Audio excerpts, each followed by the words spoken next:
नमस्कार, ये आकाशवाणी पटना है। अब आप संजीव कुमार वर्मा से प्रादेशिक समाचार सुनिए। पहले मुख्य समाचार।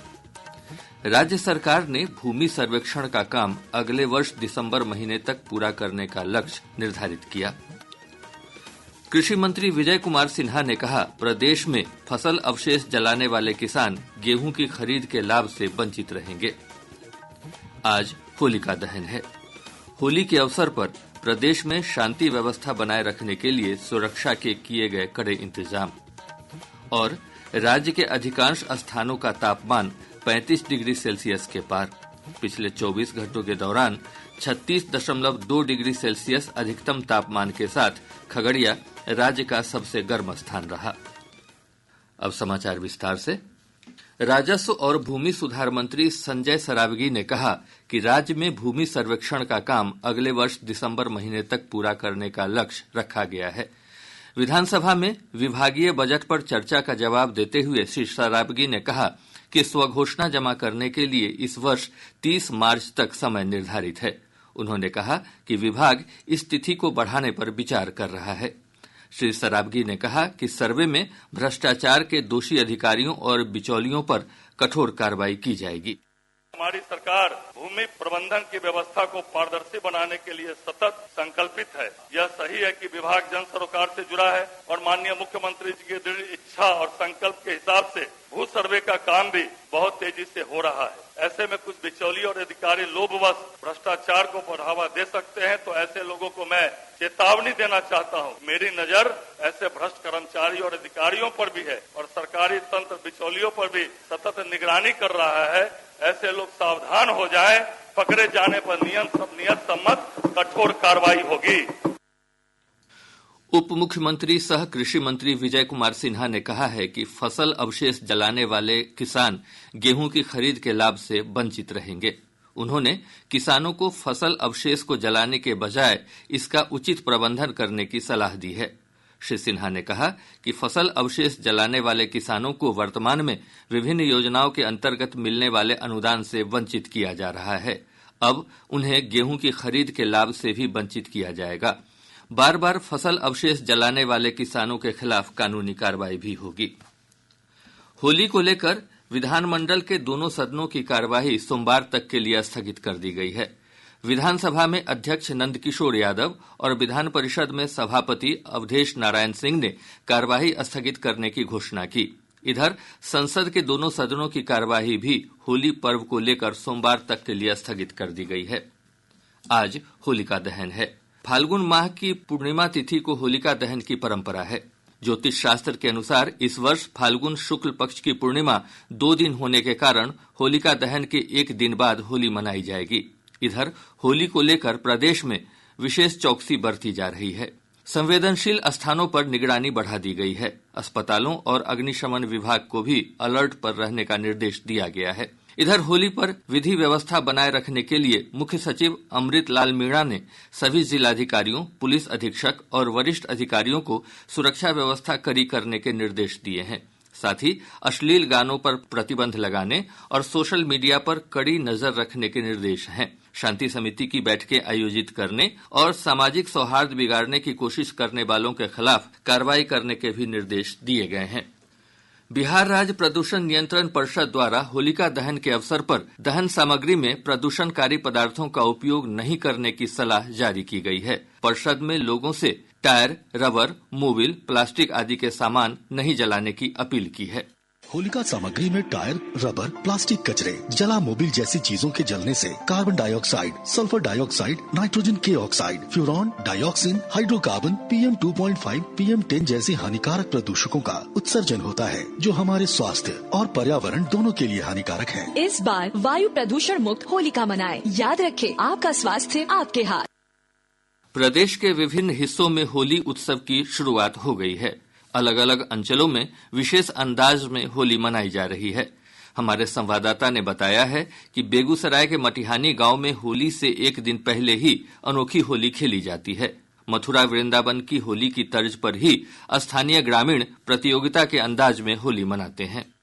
मथुरा वृंदावन की होली की तर्ज पर ही बेगूसराय के मटिहानी गांव में भी विशेष होली की परंपरा है। इस दौरान 7 कुओं पर रंग घोला जाता है। इन कुओं से रंग निकालकर अलग अलग टोलियां एक दूसरे पर रंग बरसाती है। प्रतियोगिता में जिस टोली की पिचकारी का रंग पहले समाप्त होता है उसकी हार होती है। वहीं जीतने वाले को सम्मानित किया जाता है। स्थानीय ग्रामीणों के अनुसार गांव में 100 वर्षों से अधिक समय से यह होली मनाई जा रही है। होली चैत में होता है, सम्मत पूर्णिमा दिन हो जाता है, चैत में होली होता है, तो दोनों दिन होली होता है। यहाँ पर पिछला में हम लोग सब मनाते। ग्रामीणों के अनुसार राजस्थान के मारवाड़ से आए कुछ परिवारों ने इस होली की परंपरा की शुरुआत की थी। होली की शुरुआत से 2 सप्ताह पहले से स्थानीय युवकों की टोली गांव में घूम घूम कर होली की गीत और जोगिरा गाते हैं। इससे पूरा माहौल उल्लासमय बन उठता है। आकाशवाणी समाचार के लिए बेगूसराय से विजय कुमार झा। होली के अवसर पर यात्रियों की अतिरिक्त भीड़ के मद्देनजर रेलवे द्वारा कई स्पेशल ट्रेनों का परिचालन किया जा रहा है। पूर्व मध्य रेलवे के मुख्य जनसंपर्क अधिकारी सरस्वती चंद्र ने बताया कि विशाखापट्टनम पटना के बीच 3 जोड़ी विशेष ट्रेन चलाई जाएगी। वहीं नई दिल्ली से कटिहार और कामाख्या, आनंद विहार जोगबनी, ग्वालियर पुरी, बरौनी उधना स्पेशल, मुजफ्फरपुर हुबल्ली, पटना बास्को डिगामा और दानापुर मैसूर के बीच भी अलग अलग तिथियों पर विशेष ट्रेनों का परिचालन किया जाएगा। रेलवे ने इन ट्रेनों की समय सारणी जारी कर दी है। रेल परिचालन से जुड़ी किसी भी प्रकार की जानकारी रेलवे हेल्पलाइन नंबर 139 डायल कर अथवा national train inquiry system web portal या मोबाइल ऐप से प्राप्त कर सकते हैं। प्रादेशिक समाचार आप आकाशवाणी पटना से सुन रहे हैं। और अब एक जरूरी सूचना। आकाशवाणी का प्रादेशिक समाचार एकांश पटना हिंदी भाषा के लिए आकस्मिक समाचार संपादक और आकस्मिक प्रसारण सहायक का पैनल तैयार करने के लिए योग्य अभ्यर्थियों से आवेदन आमंत्रित कर रहा है। आवेदन की अंतिम तिथि 25 मार्च है। अधिक जानकारी news.air.gov.in के वैकेंसीज सेक्शन से या प्रादेशिक समाचार एकांश आकाशवाणी पटना के एक्स हैंडल @AIR_news_पटना से प्राप्त की जा सकती है। अब बढ़ते हैं समाचारों की ओर। राज्य के अधिकतम और न्यूनतम तापमान में बढ़ोतरी का सिलसिला जारी है। अधिकांश स्थानों का तापमान 35 डिग्री सेल्सियस के आसपास पहुंच गया है। पिछले 24 घंटों के दौरान 36.2 डिग्री सेल्सियस अधिकतम तापमान के साथ खगड़िया राज्य का सबसे गर्म स्थान रहा। वहीं शेखपुरा का 36 डिग्री सेल्सियस और राजधानी पटना का अधिकतम तापमान 34 डिग्री सेल्सियस रिकॉर्ड किया गया। मौसम विज्ञान केंद्र पटना के वैज्ञानिक ने बताया कि अगले 4 दिनों के दौरान पश्चिम चंपारण, कैमूर और बक्सर जिले में कुछ स्थानों पर हल्की बारिश की संभावना है। अगले 4 दिनों के दौरान मौसम में कोई विशेष परिवर्तन की संभावना नहीं है। मौसम शुष्क बना रहेगा। 4 दिनों के बाद प्रदेश के पश्चिमी भाग के जिलों जैसे पश्चिम चंपारण, कैमूर एवं बक्सर में 1 या 2 स्थानों पे हल्की वर्षा की संभावना है, जबकि प्रदेश के शेष जिलों का मौसम शुष्क ही बना रहेगा। प्रदेश के विभिन्न हिस्सों में बर्ड फ्लू के मामले सामने आने के बाद राज्य सरकार ने हाई अलर्ट जारी कर दिया है। इस बीच एम्स पटना में पल्मोनरी मेडिसिन विभाग में अपर प्रधानाध्यापक डॉक्टर सौरभ कर्माकर ने लोगों से सतर्क रहने की अपील की है।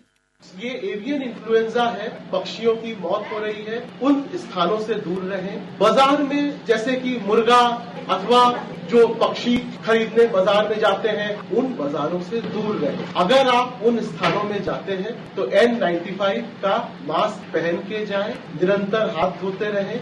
इसके लिए एक और सावधानी बरतें। विश्व स्वास्थ्य संगठन ये कहता है कि मांस का सेवन इस सीजन में अगर आप कर रहे हो तो 70 डिग्री सेल्सियस से ज्यादा टेम्परेचर में तापमान पे पका के खाएं। कच्चे मांस के पदार्थ अथवा कच्चे अंडे या मेयोनीज का प्रयोग न करें। पंचायती राज मंत्री केदार प्रसाद गुप्ता ने कहा है कि वित्तीय वर्ष 2025-26 में ग्राम पंचायतों, पंचायत समितियों और जिला परिषद क्षेत्र में 9,000 करोड़ रुपए की लागत से विकास कार्य किए जाएंगे। उन्होंने कहा कि इस राशि से नाली, गली और सड़क निर्माण समेत अन्य विकास कार्य किए जाएंगे।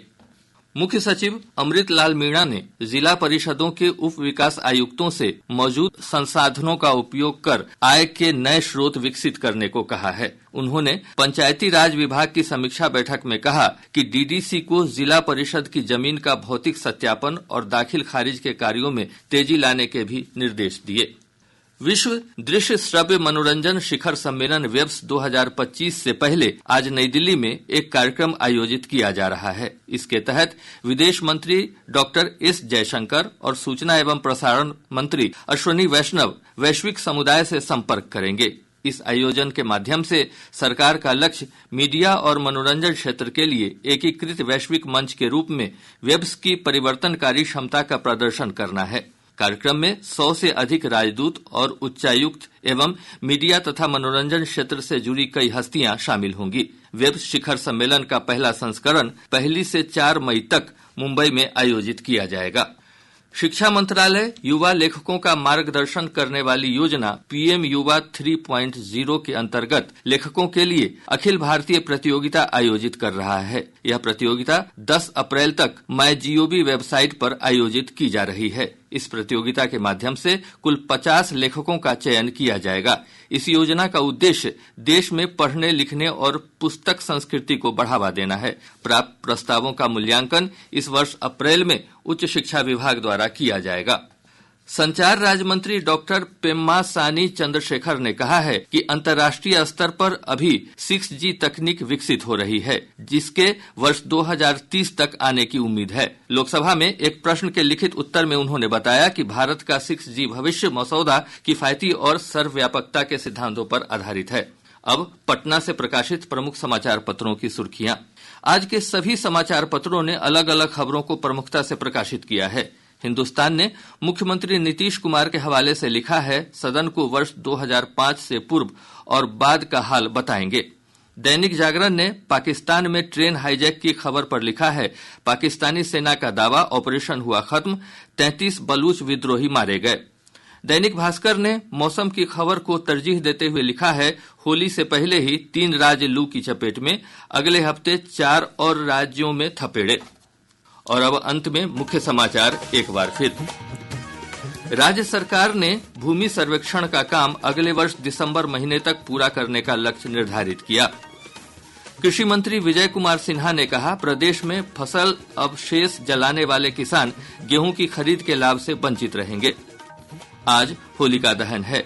होली के अवसर पर प्रदेश में शांति व्यवस्था बनाए रखने के लिए सुरक्षा के किए गए कड़े इंतजाम। और राज्य के अधिकांश स्थानों का तापमान 35 डिग्री सेल्सियस के पार। पिछले 24 घंटों के दौरान 36.2 डिग्री सेल्सियस अधिकतम तापमान के साथ खगड़िया राज्य का सबसे गर्म स्थान रहा। इसके साथ ही आकाशवाणी पटना से प्रसारित प्रादेशिक समाचार का यह अंक समाप्त हुआ। आकाशवाणी पटना से अगला समाचार बुलेटिन दोपहर बाद 3:10 पर प्रसारित किया जाएगा।